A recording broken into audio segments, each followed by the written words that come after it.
The day my first love was forced to get engaged to me by her father. Her first love died in a car accident on the way to see her.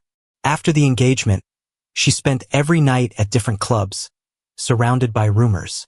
She made me the biggest laughingstock in our circle. When I confronted Tina, she just gave a sarcastic smile. She said that since someone had to die for her to marry me, I should just deal with the grievances. Until an accident happened. Both Tina and I got a second chance, going back to the time just before the engagement. She didn't hesitate to take her first love's hand and broke off the engagement with me in front of everyone. Later, I announced the engagement would happen as planned. Tina coldly informed me that forcing her wouldn't work and she wouldn't attend the engagement party. I was silent, torn on whether or not to tell her that my new fiancée was her aunt. I was stunned as I watched this familiar scene unfold. Tina's grandma, sitting at the head of the table, opened her mouth calmly. Considering you'll be graduating from college soon, now seems like a good time to set an engagement date. It was then that I finally realized I had been given a second chance. Before I could sort through my jumbled thoughts, a familiar voice sounded beside me. I disagree. Tina, relaxed and at ease, spoke words completely different from her past life. I have someone I like, and it's not Ben. She glanced at me. This engagement isn't happening. I suddenly realized I wasn't the only one who had come back to life. Tina's grandma held back her anger. In what capacity are you challenging me? Tina smiled and looked at me, her tone casual. I said I don't like you, so why do you still want to marry me? Are you crazy? The next second, Tina's grandma threw her chopsticks at her. Bastard. Tina slowly stood up. You want me to marry him only for a child, right? Her smile was slightly teasing. Otherwise, why don't I just take him to a room tonight? She successfully angered her grandma. Her grandmother threw her water glass, hitting Tina on the forehead. The girl laughed self-deprecatingly and glanced at me without any emotion before leaving. Ben, go bring her back for grandma. Tina's grandma was breathing heavily as she urged me. With everyone's insistence, I reluctantly followed her out. I intended to go straight back to school. But as soon as I walked out of the restaurant, I ran into Tina and her first love, Eric. What now? Tina shielded Eric and watched me with detached eyes. In our past life, Eric got an anonymous text about our engagement and got into a car accident. Tina always believed I sent that text. I spoke in a businesslike manner. Grandma said to bring you back. Eric anxiously tugged at her sleeve. Tina, don't go back. Tina gently touched his face to comfort him before she turned to me and said, I already made myself clear. I'm not going to get engaged to you. Her impatience was evident. Also, please don't keep pestering me. Her determination actually gave me relief. In this life, I wouldn't have to be tied to her. Anyway, my feelings for Tina had already withered with each public humiliation she caused in our past life. I wanted to walk around them and head back to school. But Eric called out to me. Ben, could you promise me something? I stopped. Promise what? He bit his lip nervously. Promise not to bother Tina anymore. Last time, when I went to your dorm to check on things, I accidentally saw your journal. Didn't it say you liked Tina? Eric's voice was quiet but firm. I'm asking you, as Tina's current boyfriend, to stay away from her. I stepped closer, looking him in the eye. You went through my stuff? Back in high school, I always kept my journal in a drawer. Eric backed away, a bit intimidated. It was just a routine check. Tina frowned slightly, shielding him. Ease up, Ben. He didn't mean any harm. She quietly reassured him. He doesn't need to promise anything. I don't like him, so his bothering me is pointless. With that, she was ready to leave with Eric. That diary contained many things I couldn't speak of. How could he go through someone else's things without permission and act so calm about it? I chased them down the street, grabbing Eric's arm. Don't you think you owe an apology? Eric bit his lip stubbornly. I don't think I did anything wrong. I was amused by my own anger. Doesn't your upbringing tell you it's wrong to go through someone's stuff? Maybe the words hit harder than I thought. As soon as I said them, Eric's eyes welled up. Enough, Ben. Tina irritably yanked my hand away. The corner turn's red light turned green the next second. A car came speeding toward us. There wasn't enough time to dodge. Maybe it was the shadow of a past life, but Tina immediately pulled Eric aside. The car's screeching halt was alarmingly close. Luckily, I only got a slight scrape on my ankle and fell to the ground. "Eric, are you hurt?" Tina held Eric, relieved to find he was okay. They were so wrapped up in the moment that they didn't even notice the driver angrily pulling away.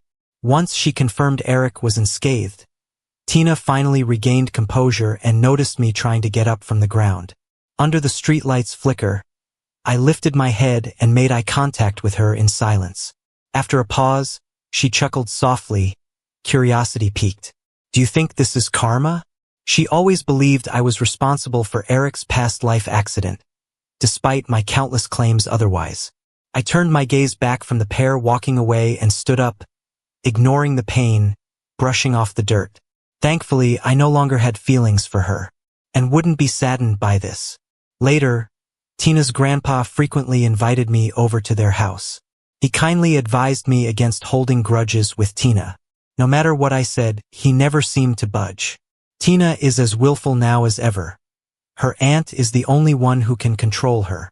Tina's aunt, Linda, was also the true head of the family. She was the only one who shared her grandfather's original last name. The only time I crossed paths with her was probably about a year ago. I got drunk, played truth or dare, and ended up kissing a random woman at the table next to ours. When we met again, Tina introduced Linda as her aunt, and I wished I could just disappear. Linda's grandpa was chatting. Then suddenly, a mischievous glint appeared in his eyes. He clapped his hands and muttered to himself, "Let's do it this way." Back then, I had no clue what he meant. A week later, Linda's grandpa tricked me into going to her family's hotel. Dripping wet from the rain, he handed me a room key card, telling me to go up and wait because someone would bring me dry clothes soon. But when I opened the door and turned on the lights, I was completely stunned. An unusual smell filled the room. A woman was leaning on the headboard, not even looking up. Her voice was harsh. "Get out." It was Linda. I instantly realized what the smell was. I turned to open the door, but it didn't budge. It was clearly locked from outside. "What's going on, Linda's grandpa?" I said, "Get out. Don't you understand?" Her voice now tinged with impatience. I whimpered, "I want to leave too, but I can't open the door," I replied softly while anxiously twisting the handle. Linda paused in her breath, then footsteps approaching. "Why is it you?" She pulled my arm to face her. Only then did I feel her hand burning hot and tremble. "Auntie," I called obediently, trying to remind her who I was. Linda didn't answer, just stared at me. "I heard Tina broke off the engagement with you?" I nodded, not knowing why she was asking. She seemed to step closer, her eyelashes fluttered. "So you don't like her now?" Unknowingly inhaling quite a bit, my reaction was slow. Without overthinking, I sluggishly replied, "Nope." She chuckled, yet her tone seemed not to seek confirmation. "Is that right?" I looked up slowly, helpless and direct in my gaze. The gentle rise in room temperature brought a hint of restlessness, a kind of stifling heat I couldn't shake. Instinctively, I searched for a remedy. A faint smile played at Linda's lips as she brushed the side of my face with her hand. Feeling uneasy? I didn't respond but was fixated on her thin lips before me. I wondered if they'd be as cool as jelly fresh from the fridge. "Say something." Her emotions were turbulent in her eyes, yet the rational tone made me seem impatient. I lowered my head, holding her shoulders. Then her phone rang abruptly. Linda tooted, ready to toss it aside but paused when she saw the caller ID, eventually answering it. "Auntie, you're back?" It was Tina. A moment of clarity hit me. Meeting Linda's gaze, the action to kiss halted. Linda responded with a hum, her hand pressing against my neck, urging me towards her. The gap closed once more, our lips nearly touching. "Where are you, Auntie?" "I'll come find you," Tina's voice echoed from the phone. A flash of panic surged through me as I grabbed the fabric on Linda's shoulder, unintentionally bumping her collarbone. Linda hissed softly. "Be gentle, will you?" I murmured an apology, my head spinning. "I didn't mean to." The phone went silent for a moment. "Auntie," Who are you talking to? I think I've heard that voice before. I tensed, eyes widening. Linda dropped to your uncle-in-law, then hung up. I wasn't focused on that. I couldn't regain my senses, entirely consumed by the person before me. Linda led me further in, curiously asking as we moved, "Are you wanting something?" She sat at the bed's edge on my legs. I nodded earnestly, leaning down to kiss. Linda smiled, turning her head. "I'm too old to play the hit and run game once it's over." 6 years my senior, old enough to use too old as a description? So, if you won't take responsibility, I'll definitely call the cops. Got it? It felt like standing under a plum tree, throat parched, eyes hungry for the juicy fruit. Thirst can't be quenched by just looking, unless I get to taste it. After several assurances, the plum finally reached my lips. I kissed softly but pulled away almost immediately. Linda instinctively followed but stopped herself just before touching again. "If you're gonna be that half-hearted, don't bother." An easygoing tone softly coaxed me. "Open your mouth, lean in." I wrapped her neck, moving closer. This time, escaping easily wasn't an option. She held me fiercely. Meanwhile, Tina hung up and arrived at the front door, still pondering over the male voice from the call, which sounded familiar. She entered, lost in her thoughts. Seeing Linda's grandpa eating an apple on the sofa, he looked at her as if he'd seen a ghost. "Ah, Tina, why are you here?" "No classes today, so I came back to see you." Linda's grandpa realized something was wrong, quickly checking his phone. He discovered he mistakenly sent the message meant for Tina to Linda. Now it's been over an hour. Linda's grandpa's mind went blank. He was supposed to set Tina up at the hotel, but things turned out differently. "Don't try to hook me up with Ben anymore." "Okay." Tina had prepped for her grandpa's lecture. But this time, unusually, he remained silent for a while before agreeing. "I'm thinking of matching Ben with your aunt instead." Tina froze, phone in hand. A complex set of emotions swelled. Years entangled with Ben made her subconsciously see him as her fiancé, her possession. Hearing he might marry someone else brought unexpected agitation. She coolly shut down the idea on Ben's behalf. Not gonna happen. Aunt didn't like Ben and he had someone else he liked. Linda's grandpa sneered. "Why do you care so much if you like Eric?" "I was planning on finding Eric when you got engaged, telling him about it so he'd give up completely." Tina froze. Her phone slipped from her hand. "What did you say?" "So, the message in my last life wasn't actually from Ben?" What she didn't know was that the aunt she looked down on was trying to bribe me. The Linda I knew was always quiet. I didn't understand the meaning behind these questions and conversations. She gently unclasped my tight grip on the pillow, fingers intertwining. Looking down at me, she asked, "Who am I?" I avoided the question. She forced me to look at her. Sweat dripped from her forehead, through her damp hair. Her clear eyes were incredibly alluring. She slowly asked, "Want to take a look in the mirror?" I reluctantly complied. "Linda." "Say it again." "Linda." How pathetic. Why didn't I just pass out like in the novels? I had to face all this wide awake. Luckily, I was turned away from Linda, pretending to be asleep. "Stop pretending, I know you're awake." Her soft voice shattered my carefully maintained composure. I shut my eyes, pretending to be dead till the end. Linda snickered softly. "Forget it." Then my wrist was grabbed. I instantly flared up, opening my eyes. "Awake?" She stared at me. My ears grew warm. I pressed my lips and said nothing. Linda got up, loosely wrapping her robe. She went to the cabinet and lit up the phone. A few seconds later, she turned the screen towards me. The big 110 on it made my blood pressure skyrocket. The woman had an amused look. "Remember what I told you before?" Was she going to call me out for getting her for free? Just as I was trying to figure out how to handle it, there was a sudden knock on the door. "Ben, I know you're in there. Open the door, I need to talk to you." It was Tina. More trouble. I looked at the door, completely lost. Tina kept yammering outside. Linda lost her patience. With a small frown, she just opened the door. "What is it, you have to bother us now?" Tina paused for 2 seconds. "And why are you here? Didn't Grandpa say Ben was here?" Laying there in the bed, hopelessness enveloped me. Though I hadn't heard Linda's reply, I could already foresee the coming storm in my mind. Until, "Aunt, is your boyfriend inside?" Tina recollected that phone call. "Grandpa might have mixed it up. I'll go ask at Ben's place then." She smiled, understanding. "Sorry to disturb you and Uncle. Give my regards to him." Not until Linda closed the door did I realize what happened. Had Tina's cluelessness saved us from this unavoidable crisis? Out of the corner of my eye, I saw Linda walking over. Hastily, I picked up my phone, trying to busy myself, avoiding the previous topic. "What are you doing?" I bit my lip, buying medicine. Linda raised an eyebrow. "What kind?" I hesitated for a couple of seconds, not hiding. "Birth control." A soft laugh came from above me. Her lazy eyes, the words full of indifference. Why would I need it?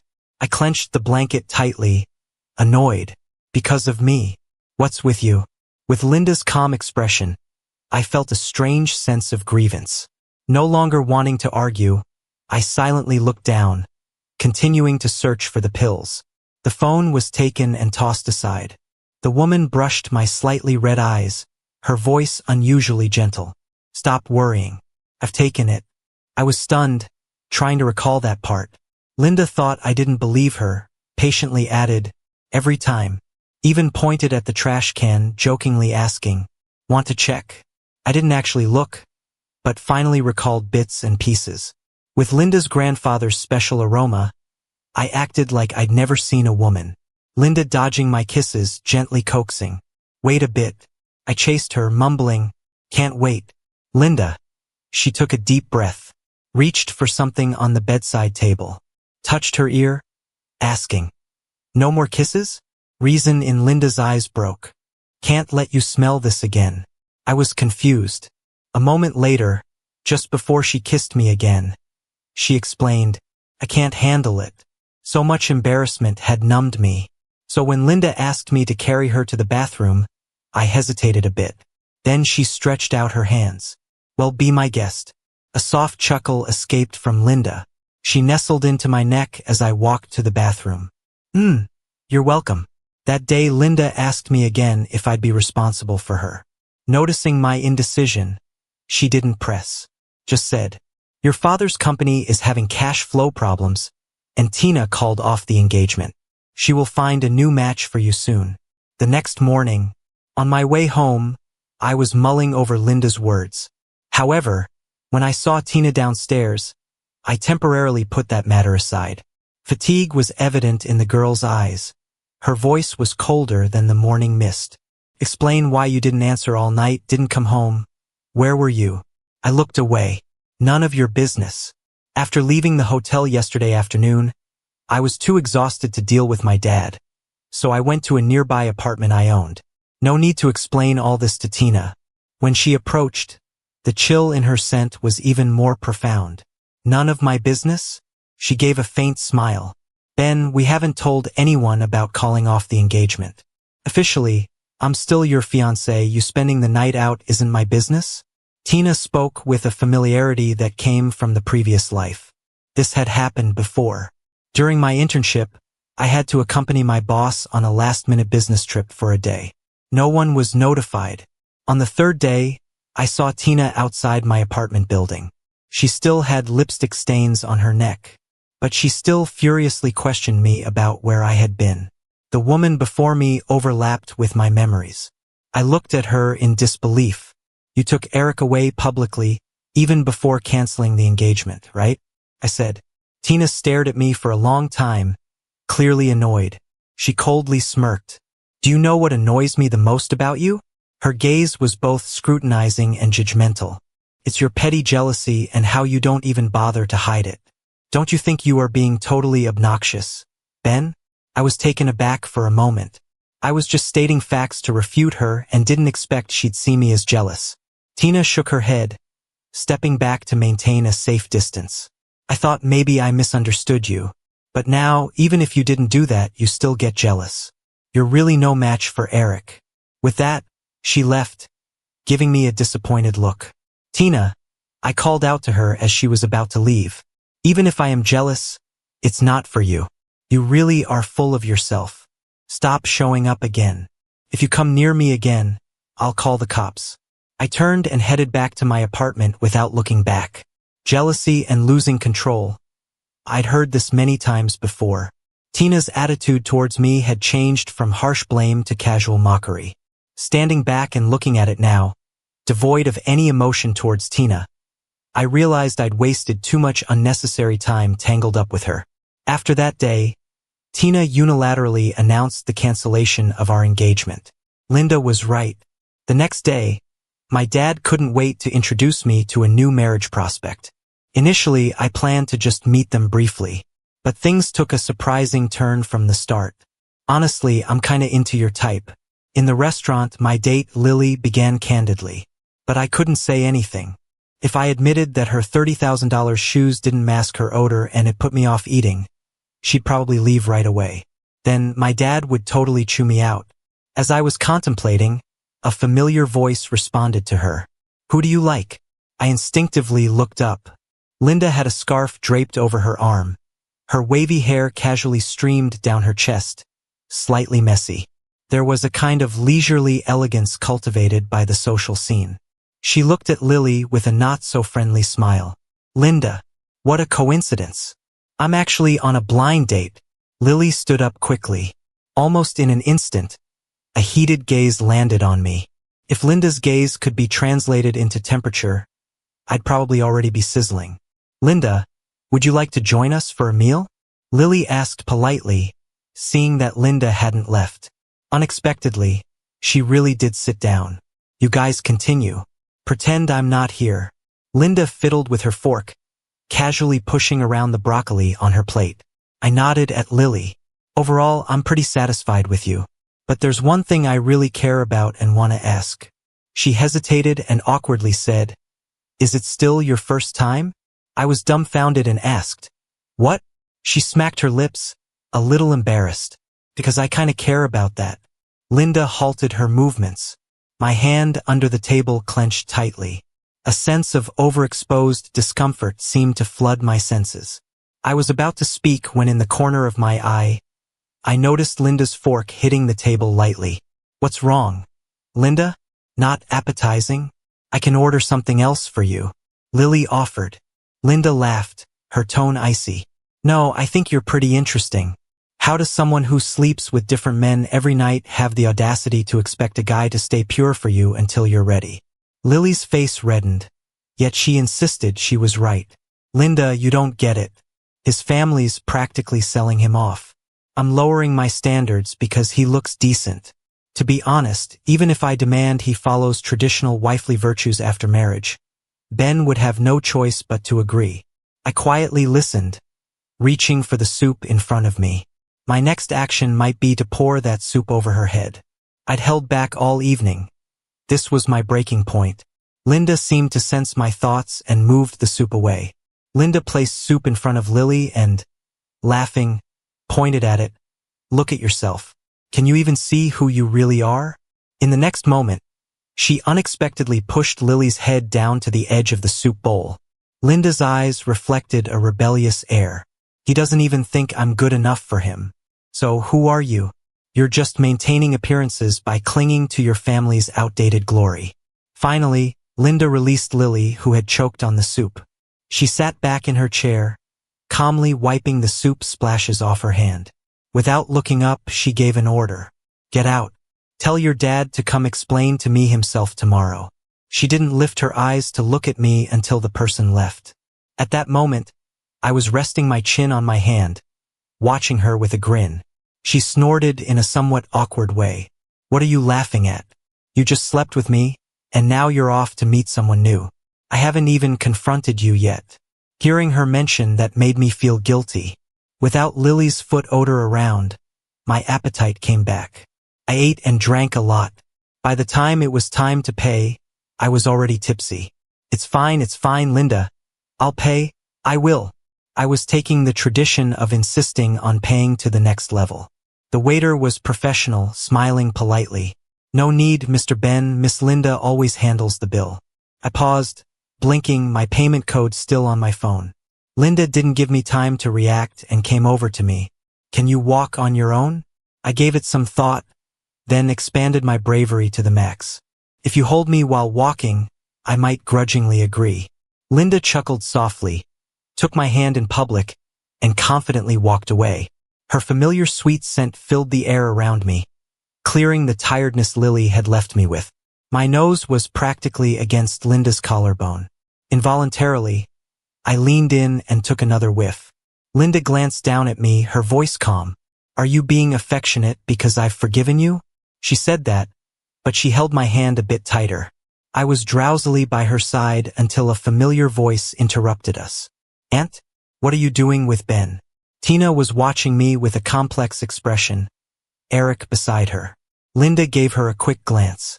Do I need to report who I'm with to you? Tina pressed her lips tightly, her eyes landing on our hands. Ben's drunk. Isn't he? That's just him. A bit of alcohol and he's out. And I know him well. Let me take care of him. He'll go crazy and trouble you otherwise. Hearing this, I jolted awake a bit, looking at Linda, who had no intention of letting go, and then at Tina. Our eyes met. Tina's expression suddenly darkened. My false bravado disappeared instantly, and I desperately held onto Linda's arm, whispering, You can't hand me over to her. Linda laughed, her chest vibrating, then simply said 2 words, Let's go, and walked off. The next memory link connects to the following morning. I rubbed my groggy head, going downstairs while mentally preparing myself. I was ready for my dad to scold me, but seeing him calm and friendly was scarier than facing a ghost. Ben, did you sleep well? I didn't dare speak, not a word. My son, doing so well, even marrying someone top tier. I paused for a moment, then asked cautiously, Do you plan on having me marry that 57-year-old Mr. Wong? Dad's smile froze. Being with Linda has made you changes from silly to endearing. It's different. I was stunned. Suddenly, forgotten memories rushed back. Last night, Linda took me home, where I struggled with the seatbelt. Linda leaned in to help and I happened to look up. My lips brushed against hers. Linda didn't move, her eyes slowly dropping to below my nose. In that small space, the sound of our breathing was amplifying the tension. Just when I thought Linda might do something, she pulled back with a mocking smile. I won't give you another chance to benefit from me without commitment. Fueled by alcohol, I was in awe of her lips, feeling defeated. I still remember, she was quite a good kisser. To prevent any kisses, Linda supported me very reservedly into the house. My dad was surprised to see Linda, but quickly covered it with a warm smile. I couldn't recall much of what was said between them. The one thing I did remember was Linda leaning into my ear, whispering so only we could hear. Marry me and I'll let you kiss me. As if worried I'd refuse, she sweetened the deal. Kiss as much as you want. Is she treating me like a fool? The mention of marriage brought a moment of clarity. The Linda who sent Lily packing was making my heart flutter. Plus, Dad pushing for a beneficial marriage was inevitable for the family. Ultimately, in front of everyone, in a moment of rare clarity, I agreed to marry Linda. Yes, it was an alliance at first. With the little fondness I felt, I still saw it as a marriage of convenience. A decision made after weighing the pros and cons. Much later, I would realize everything Linda did for me was out of love. Maybe if I had a choice or if I realized sooner, things might have been different. But the outcome would remain the same. In any given scenario, I ended up falling in love with Linda and marrying her. That's constant. Linda's grandpa, maybe feeling guilty, hadn't contacted me since the room key mix-up. When Linda and I set our engagement date, he finally called. Said to join him for lunch. I found Tina was there too. Linda was still on her way. Linda's grandpa, a bit clumsy, met me a few steps from the door. Haha. Ben, you're here. Ha ha ha. Watching him force a laugh, I was speechless. When it was just Tina and me in the living room, she frowned and spoke. You're here to discuss your engagement today? I nodded, not wanting to say more. Ben, do you think you're being fair? I could hear the irritation in her voice. I looked at her, totally confused. I admit it, I'm starting to kind of like you now. But pushing me to marry you with family pressure? That's just gonna backfire, you know? I was too shocked to even respond. Tina got up, brushing off her hoodie, still acting all high and mighty. Forcing me to marry won't work. If I don't show up to the engagement party, you're the one stuck in an awkward spot. I opened my mouth in silence, then closed it. We were at Linda's place. Wouldn't it be rude if I just started cussing her out now? Tina's pride finally cracked at dinner. The sound of chopsticks hitting the floor startled her. What did you guys say? Auntie and Ben are engaged? She let out a ridiculous laugh. Come on, you're kidding, right? They're not even in the same generation. Linda just nodded like it was obvious. Soon, you won't be in the same generation either. Better start practicing calling him uncle. I was debating whether to give Tina a wise and forgiving elder look when she suddenly pushed her bowl away and stormed to her room in a sulk. Later that night, Linda had a bit to drink. As soon as we got in the car, she asked the driver to raise the partition. Instantly, my alarm bells went off. But then Tina, who had chased us, interrupted with a testing question. Are you sure you want to marry him, Auntie? Linda lazily leaned back against her seat, rolling down the window. Tina glanced past her, right at me. There was a mocking gleam in her eyes, like she could already see me failing miserably. Auntie, you might not know this, but the guy you're about to marry used to be absolutely obsessed with me. Linda kept her head down, couldn't read her emotions. For some reason, I felt a bit nervous. Tina picked up on my reaction and laughed, her tone even more leisurely.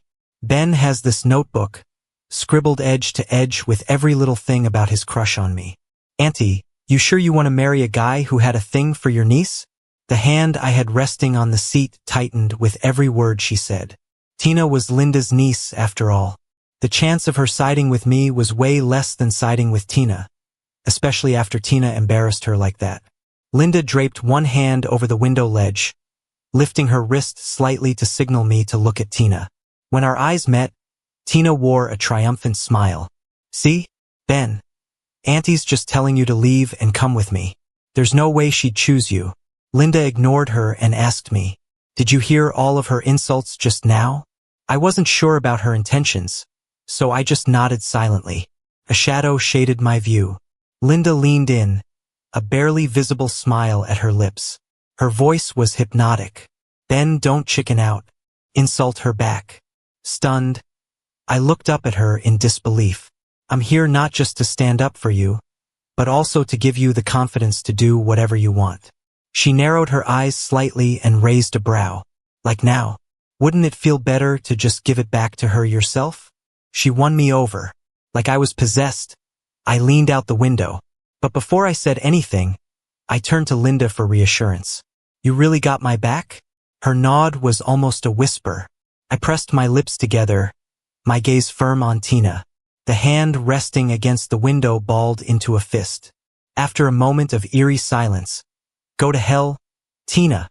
The biggest regret of my life is that notebook. Tomorrow, I'm getting a new one and filling it with every curse I can think of for you. Tina's face changed, not expecting that reaction from Linda. She glared at me, severe as a storm. Even as the car drove away, I was lost in the rush, feeling like I'd been vindicated. I didn't realize how close I had leaned towards Linda just to snap at Tina. Now I was practically right next to her. Feel better now? Her amused smile had a playful, almost teasing undertone. That question was loaded. Was she asking about the satisfaction of cussing out Tina or the way I was sitting now? Just as I tried to casually sit back, the driver hit the brakes. I almost yelped. I pulled my hand away as fast as I could, but she wouldn't let me, pushing me right back into her arms. Linda was settling the score. A warm breath lingered on my palm, tickling. It wasn't just my palm tingling. It was my heart too. Her low voice slipped through my fingers. I pulled back, meeting her eyes, unsure. Linda looked amused. Why not find another spot to continue? Moonlight traced the outline of her eyes, crisp and classic like snowy pines in winter. The erratic thumping of my heart easily shattered my feigned calm. I knew she had me. Before I even realized, I was leaning into her shoulder. Our eyes naturally drifted down to each other's lips, until they met. I was trying to recall every detail from that day we kissed in a haze. But maybe because Linda had been drinking, this time she seized control immediately. She cupped my chin, forcefully prying open my mouth, adjusting angles now and then, or briefly pulling away, tilting her head to the other side before re-engaging. Midway through, I had a flicker of clarity. I tried pushing her shoulder away. The driver can't hear us. Linda whispered, slightly out of breath. Let's keep going. And then she pulled me back into her intoxicating hold.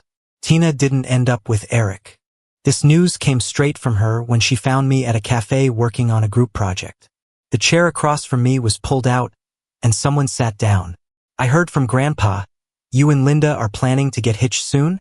It's the first time I heard Tina use her aunt's full name, so I glanced up at her. There was a sadness in her eyes that no amount of good looks could mask. I had a dream once, Ben. She chuckled and shook her head. In the dream, I misunderstood you and did a bunch of things that hurt you. The only good part was that you still liked me in the dream. She lowered her eyes, a smile mixed with bitterness. Turns out, dreams really do go the opposite of reality. I haven't even done anything to you in real life, but you already don't like me. I didn't have the energy to argue with her about pointless stuff anymore. Suddenly, I remembered something and pulled a ring with my initial carved into it from my bag. I was about to return it to Tina.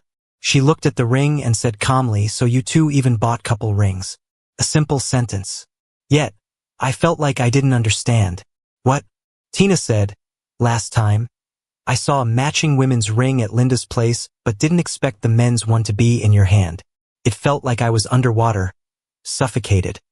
And her words came from a distance, pulling me into even more distant memories. In a past life, I had a feeling Tina was falling for Eric.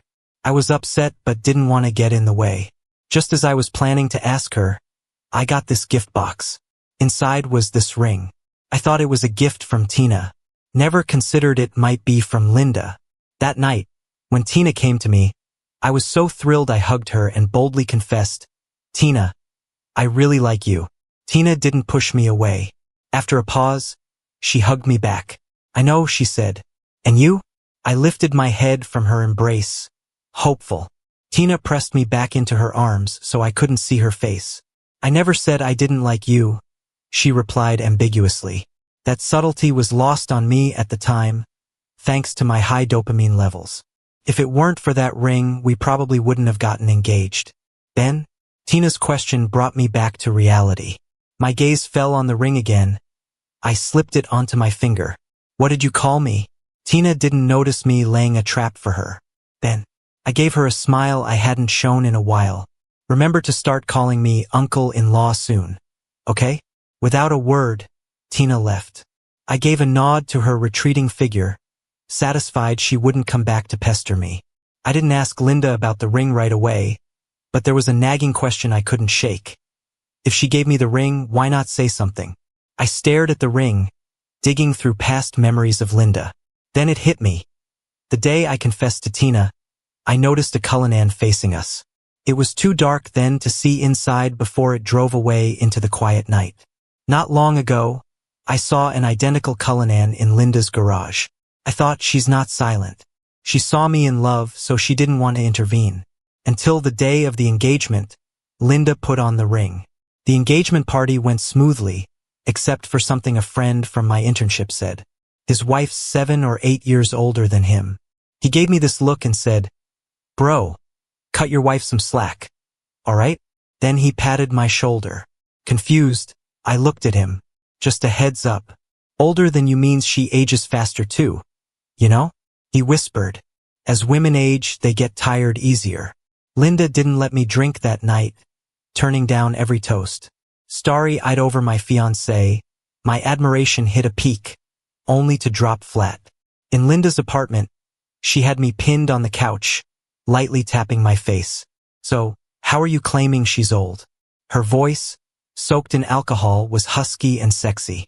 That's when I realized she overheard everything. I didn't mean it. I protested in a tiny voice. I was gonna get you some supplements. If I knew that'd nearly cost me my life, I'd never mouth off. Later, I had no clue when or how we moved from the couch to the bedroom. I buried my face in the pillow. Her hand, with the matching ring, lay over mine. Our intertwined fingers made the rings clink softly. You like them young? My voice was hoarse from shouting. Desperation had me shaking my head. No, no, I only like you. Like a roller coaster coming to a sudden stop, everything felt strangely still. Really? Linda stared at me. Feeling a little shy, I took ages to meet her clear, slightly anxious eyes. Sniffing, I reached up slowly, wrapped my arms around her neck, and answered, Really? Linda, today's the day I'm sure I like you. Not precisely true. Looking back, I liked her yesterday, a month ago, and had crush moments. But today I voiced it out, so I chose today as my first day of liking her. Linda's long and slightly greedy kiss was her response. Between breaths, she softly admitted, Mine started way earlier. The next afternoon, I was in the study, flipping open a new journal I'd prepared. I wrote down yesterday's date. Then, for fun, I wrote, the first day of liking Linda. Almost lost my life. High danger level. Planning to reduce my affection by 0.1% today. If she lets me sleep peacefully, the affection scale can go up by 10%. A sliver of sunlight made its way from my ring finger to my index finger. I finally put the pen down. Before closing the journal, something came to mind. I turned to the front page. Carefully, I wrote a few words. Moments of heart flutter.